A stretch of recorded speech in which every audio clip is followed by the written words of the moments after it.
Welcome to my YouTube channel Fun Tunes Hub. आज मैं spring fever episode first explain करने वाली हूँ। ऐसी वीडियो को देखने के लिए लाइक, शेयर एंड सब्सक्राइब जरूर करना। ड्रामा की स्टार्टिंग में हमें दिखाया जाता है कि स्कूल में अजीब सा माहौल चल रहा था। तभी हमारी फीमेल लीड को दिखाया जाता है जिसका नाम यूनिफॉर्म था और वो बच्चों को पढ़ा रही होती है। तभी क्लास में एक औरत एंटर करती है, उसे थप्पड़ मारती है। तभी उसकी आँख खुलती है और वो अलार्म बंद करती है और स्कूल जाने के लिए रेडी हो रही होती है। और फिर तभी अपने आप से वो 3 वादे करती है।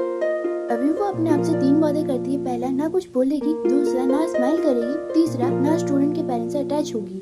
जब वो स्कूल जा रही होती है तो देखती है कि कुछ टीचर्स के बारे में बात कर रहे होते हैं कि वह ना हमसे कुछ बोलती है, बस अपना सिर हिलाकर चली जाती है। जब वो अपने फ्लैशबैक में जाती है तो देखते हैं कि उसे पहले सीरियल स्टोरी किलर बुलाया जाता था क्योंकि वह स्टोरी बनाकर लोगों को बहुत हंसाती थी और स्कूल में भी बहुत फेमस हुआ करती थी। नेक्स्ट सीन में हमें दिखाया जाता है कि सन हंग्यो की एंट्री होती है जो कि हमारे मेल लीड का नेफ्यू होता है। वो टीचर्स को देखता है और उन्हें गुड मॉर्निंग विश करने के लिए जाता है। सन हंग्योल को उनमें से एक टीचर से बात करनी होती है। मिस यून से उसके लैंडलॉर्ड मिस्सो बोलने आती है कि तुम्हें ताला लगाने में कोई दिक्कत तो नहीं आई? अगर दिक्कत आई है तो मुझसे दूसरी चाबी ले लेना। मिस यून अपना सर झुकाकर वहाँ से चली जाती है। स्कूल में मिड टर्म के एग्जाम शुरू होने वाले हैं। स्कूल के हेड टीचर और टीचर को इंस्ट्रक्शन दे रहे थे। तभी मिस्सो को ठंड लगने लगती है और वो विंडो के पास जाती है। वो विंडो बंद कर रही होती है। तभी वो बाहर देखती हैं और चिल्लाती हैं, कोड रेड। और सारे टीचर्स विंडो की तरफ जाने लगते हैं। तभी मिस यून अपने आप से बोलती है, ऐसा अब सा कभी भी महसूस नहीं हुआ। बोलने लगते हैं कि अब क्या करें। कुछ टीचर्स प्रिंसिपल ऑफिस और कुछ टीचर डेस्क के नीचे छुपते हैं। सोचने लगती हैं ये क्या हो रहा है। फिर कुछ टीचर्स कहते हैं फैकल्टी रूम का दरवाजा बंद कर दो। अभी एक टीचर दरवाजे के पास गमला लेके खड़ा हो जाता है। तभी लॉक टूटता है और उसके हाथ से गमला गिर जाता है। उसके बाद वो अंदर आता है और मिस यून बोलती है, इतनी ठंड में इतने पतले कपड़े इसने कैसे पहने हैं? और उसके रोंगटे भी खड़े नहीं हुए। वह सोच रही होती है कि कहीं ये एथलीट है या फिर गैंगस्टर, क्रिमिनल या फिर गली का गुंडा। तभी मिस्टर बोलती है, स्कूल में आपका स्वागत है मिस्टर सन। मिस यून शॉक्ड हो जाती हैं। सन हंग्योल के अंकल ये हैं। मिस यून इसलिए चौंकती हैं क्योंकि उन्हें नहीं पता था। संग हंग्योल के अंकल को होंग जंग पियो सर से कुछ जरूरी बात करना था, इसलिए वह आया है। उनमें से एक टीचर बोलता है कि होंग सर को कुछ जरूरी काम आ गया था, इसलिए वह जल्दी चले गए हैं। इसलिए वह बोलता है कि आज मेरे पास कोई जरूरी काम नहीं है, इसलिए मैं शाम तक फ्री हूँ और यहीं बैठा हूँ जब तक वह आ नहीं जाते। मित्सो जाकर गेट खोल देती है। तभी होंग सर बाहर आ जाते हैं और हंग्योल के अंकल के स्वागत करते हैं। पूछते हैं कि यहाँ आने में आपको कोई तकलीफ तो नहीं हुई? सन हंग्योल के अंकल कहते हैं कि इस साल परिवार सेवा अवार्ड मिलने वाला था, उसे किसी वजह से कैंसिल हो गया, इसलिए वह वजह पूछने आए थे होंग सर से। और आप जानते हैं उन्होंने क्या कहा? उन्होंने कहा कि जिसके माँ बाप नहीं है कि उसे परिवार सेवा अवार्ड नहीं मिल सकता। सोचा उनसे बात कर लूं आमने सामने बैठकर। मिस्टर होंग सर कहते हैं कि वह तो ऐसा कह ही नहीं सकते, जरूर हांग्योल ने ही चढ़ाकर आपसे बोला होगा। तभी हांग्योल के अंकल कहते हैं, मुझे ये बात हांग्योल से पता नहीं चली, मुझे ये बात किसी और से पता चली है। फिर मिस्टर होंग कहते हैं कि आप कॉफी लेना पसंद करेंगे? मिस यून मैम, एक कॉफी ले आना प्लीज। हांग्योल के अंकल कहते हैं कि क्या आप महिला टीचर से कॉफी लाने के लिए बोलते हैं? कहते हैं कि मुझे लगा कि आपको कॉफी चाहिए होगी। फिर हंग्योल के अंकल कहते हैं कि मैं अपने लिए कॉफी खुद ले सकता हूँ। हंग्योल के अंकल कॉफी लाने जाते हैं। तभी यून मैम को देखते हैं और कहते हैं, मिस ब्यूटी। हंग्योल सेजिन के पास आता है और बोलता है, मैं तुम्हें बुला रहा था, तुमने सुना नहीं? और हम सब ताबुक्की खाने जा रहे हैं, तुम चलोगी? वो मना करके चली जाती है। हंग्योल वापस आता है और सब अपने दोस्तों से कहता है कि वो नहीं आने वाली है। फिर हंग्योल का एक दोस्त कहता है कि तेरे अंकल स्कूल में आए हुए हैं। हंग्योल का दोस्त कहता है कि मैंने तेरी और टीचर की बात सुन ली थी कि तुझे परिवार सेवा अवार्ड नहीं मिलने वाला, इसलिए मैंने तेरे अंकल को बता दिया। हंग्योल फैकल्टी रूम के लिए निकल जाता है। नेक्स्ट सीन में हमें दिखाया जाता है कि होंग सर बोलते हैं, बाहर पेड़ के पास चलते हैं स्मोकिंग करने के लिए। हांग्योल के अंकल कहते हैं कि ये बच्चों की पढ़ने की जगह है, ना ही कि स्मोकिंग करने की जगह। होंग सर डरते हुए बोलते हैं कि ये सिर्फ एक मजाक था।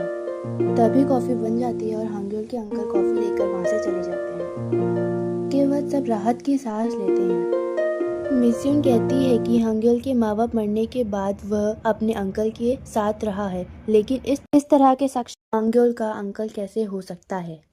उसके बाद हांग्योल आ जाता है फैकल्टी रूम। सब ठीक है यहाँ, टीचर्स कहते हैं ये देखकर लगता है यहाँ सब ठीक होगा। में हमें दिखाया जाता है कि मिस्यून सुपरमार्केट आई होती है। सुपरमार्केट से सामान लेने के बाद जब वो घर पहुँचती है तो उसका घर का गेट नहीं खुल रहा होता है, तो वो गुस्से में अपनी घर की चाबी फेंक देती है और मिस सो मैम को मैसेज करके दूसरी चाबी मांगती है। मैसेज करके वो जा रहे, तभी हांग्योल के अंकल सामने आ जाते हैं और मिस्यून सोचती हैं कि वह उसे मारने आया है। फिर वो वहाँ से भागने लगती है और साथ में हांग्योल के अंकल भी भागने लगते हैं उनके पीछे। मिस्यून पुलिस को कॉल करने वाली होती हैं, तभी वो रुक जाती हैं क्योंकि हांग्योल के अंकल उनको पीछे से रोक देते हैं। तभी मिस्यून के हाथ से फ़ोन गिर जाता है। भी हांग्योल के अंकल आगे आते हैं और उनका फ़ोन उठाते हैं और कहते हैं, क्या तुम पुलिस को फ़ोन करने वाली थी। मिस्यून अपना फ़ोन लेती हैं और कहती हैं, ये मत मारना क्योंकि मेरे फ्यूनरल पे कोई नहीं आएगा और मैंने अपने माँ बाप से भी रिश्ता तोड़ लिया है। और हांग्योल के अंकल कहते हैं, मैं किसी को मारने नहीं आया हूँ। अभी हांग्योल के अंकल देखते हैं कि उनका गेट नहीं खुल रहा है। फिर वो छलांग मार के उनके घर के अंदर जाते हैं और अंदर से गेट खोल देते हैं। सर मिस्यून डर रही होती हैं कहीं उनका नुकसान ना हो जाए। नेक्स्ट सीन में हमें दिखाया जाता है कि हांग्योल पूछ रहा होता है कि अंकल कहाँ गए हैं और वो कब आने वाले हैं। तभी हांग्योल के अंकल आ जाते हैं और बोलते हैं, तेरा फेवरेट चिकन टिक्का लाया हूँ। हांग्योल के अंकल और फ्लिप कूड़ा फेंकने जा रहे होते हैं तो हांग्योल सोच रहे होती क्या उसने मुझे पहचाना नहीं और उसे इस गलती की कीमत चुकानी पड़ेगी। नेक्स्ट सीन में हमें दिखाया जाता है कि स्कूल में यून मैम टेंशन ले रही होती हैं क्योंकि मिड टर्म के एग्ज़ाम के बाद पेरेंट्स टीचर मीटिंग होने वाली थी। सेजन बहाना बना रही होती है कि उसके पेरेंट्स नहीं आ सकते क्योंकि इलेक्शन में वो लोग बिजी हैं। यून मैम मना कर देती हैं कि पेरेंट्स के अलावा और कोई नहीं आ सकता पेरेंट्स टीचर मीटिंग में। फिर सेजन बोलती हैं कि हांग्योल के पेरेंट्स तो नहीं हैं। मिस्यून कहती है, इसके बारे में हम बाद में बात करेंगे क्योंकि उसकी सिचुएशन अलग है। वैसे भी बहाना बना रही थी क्योंकि वो सेकंड आई थी पर उसे फर्स्ट आना था। इस पर पेरेंट्स का प्रेशर था कि उसे फर्स्ट आना है, इसलिए वो बहाना बनाई जा रही थी।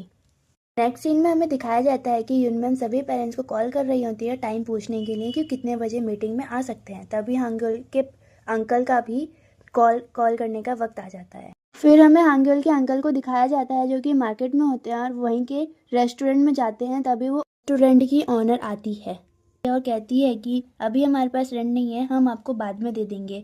फिर हांग्योल के अंकल कहते हैं, मैं रेंट लेने नहीं आया हूँ, मैं खाना खाने आया हूँ, क्या तुम मेरे लड़कों को खाना खिला सकती हो। तभी वहाँ की ऑनर बोलती है, हाँ हम खिला सकते हैं। तभी सब बैठ जाते हैं और फिर हांग्योल के अंकल को कॉल आता है मिस्यून का। मिस्यून बोलती हैं कि पेरेंट्स टीचर मीटिंग होने वाली है, आप कौन से वक्त आ सकते हैं। तो हांग्योल के अंकल कहते हैं, मैं इसी वक्त आ सकता हूँ। तभी फिर सारे टीचर्स हड़बड़ा जाते हैं और वहाँ से जाने लगते हैं। मिस्यून कहती है कि अभी नहीं आना, आंसर शीट चेक होने के बाद पेरेंट्स टीचर मीटिंग रखी जाएगी मंडे को, आपको उस टाइम पे आना है। फिर हांग्योल के अंकल कहते हैं, ओह अच्छा ठीक है, फिर मैं तुम्हारे लिए कुछ लेके आ जाऊँगा। फिर मिस्यून कहती है, क्या। फिर वो बोलते हैं, चलो ठीक है, फ़ोन कट करो। सीन में हमें दिखाया जाता है कि पेरेंट्स टीचर मीटिंग का दिन आ चुका है और मिस्यून मैम बहुत डर रही होती हैं क्योंकि हांग्योल के अंकल ने उन्हें पहले ही बोल दिया था कि तुम्हें इस गलती की कीमत चुकानी पड़ेगी। इस वजह से वो बहुत ज़्यादा डर रही होती हैं। फिर जब सारे टीचर्स एंड स्टूडेंट्स भी जाने वाले होते हैं तभी मिस्यून मैम मिस सो को रोकती हैं, प्लीज़ आप तो रुक जाइए। वो भी चली जाती हैं। फिर हांग्योल आता है तो वो हांग्योल को भी रोकती हैं, प्लीज़ तुम रुक जाओ, तुम अपने अंकल के साथ चले जाना। पर वो मना करके चला जाता है, कहता है कि मुझे बहुत पढ़ाई भी करनी है इसलिए मैं जा रहा हूँ। फिर हमें मिस्यून मैम को दिखाया जाता है जो कि क्लास में बैठी होती है और शांति से अपने आप को शांत कर रही होती हैं क्योंकि वो हांग्योल के अंकल से बहुत डर रही होती हैं। फिर हमें हांग्योल के अंकल को दिखाया जाता है जो कि अपने हाथ में एक बड़ा सा गमला लेके आ रहे होते हैं। फिर हमें नेक्स्ट सीन दिखा दिया जाता है जिसमें हमें सेकंड लीड को दिखाया जाता है जो कि एक वकील होता है और वो हमारे हांग्योल के अंकल के ऊपर केस करना चाहता था क्योंकि उन्हें उसका पता नहीं था कि वो कहाँ रहता है। फिर हमें हांग्योल के अंकल को दिखाया जाता है जो कि गमला लेके क्लास में आ जाते हैं। फिर मिस्यून मैम उनका स्वागत करती हैं और बोलती हैं कि हमें स्कूल में गिफ्ट लेना अलाउ नहीं है। हांग्योल के अंकल कहते हैं, मैं तुम्हारे लिए गिफ्ट नहीं लाया हूँ, ये तो भरपाई है, पिछली बार मुझसे गमला टूट गया था ना इसलिए। फिर मिस यून मैम कहती हैं कि इसे आप साइड में रख दीजिए। फिर हांग्योल के अंकल उसे साइड में रखते हैं। फिर मिस यून मैम जाके बैठ जाती हैं। उसके बाद जब हांग्योल के अंकल बैठने लगते हैं तो उनकी सीट जो होती है, बेंच, वो उठ जाती हैं, तो वो उसे हटा देते हैं और आगे आके बैठ जाते हैं। फिर मिस यून मैम थोड़ा सा डर जाती हैं। फिर वो हांग्योल के बारे में बात कर रही होती हैं कि वो कॉलेज क्यों नहीं जाना चाहता, वो बहुत अच्छे में पढ़ने में अच्छा है। और फिर हांग्योल के अंकल उनसे बार बार ही उनके पर्सनल सवाल पूछने लगता है। फिर यून मैम चिढ़कर बोलती हैं, हाँ मेरा नाम यून बॉम है। फिर वो डर जाती हैं और फिर वो हांग्योल का रैंक ढूंढने लगती हैं। तो हांग्योल के अंकल और पास आ जाते हैं और उन्हें देखने लग जाते हैं। तभी यून मैम ऊपर देखती हैं और यहीं पे हमारा एपिसोड ख़त्म होता है। Thank you for listening this story. अगर आपको हमारे स्टोरी टेलिंग अच्छा लगा हो तो लाइक शेयर सब्सक्राइब ज़रूर करना एंड बेल आइकन को ज़रूर प्रेस करना, जिससे आपको हमारी अपकमिंग वीडियो जल्दी मिलेगी। एंड कमेंट करना नेक्स्ट पार्ट के लिए। Thank you.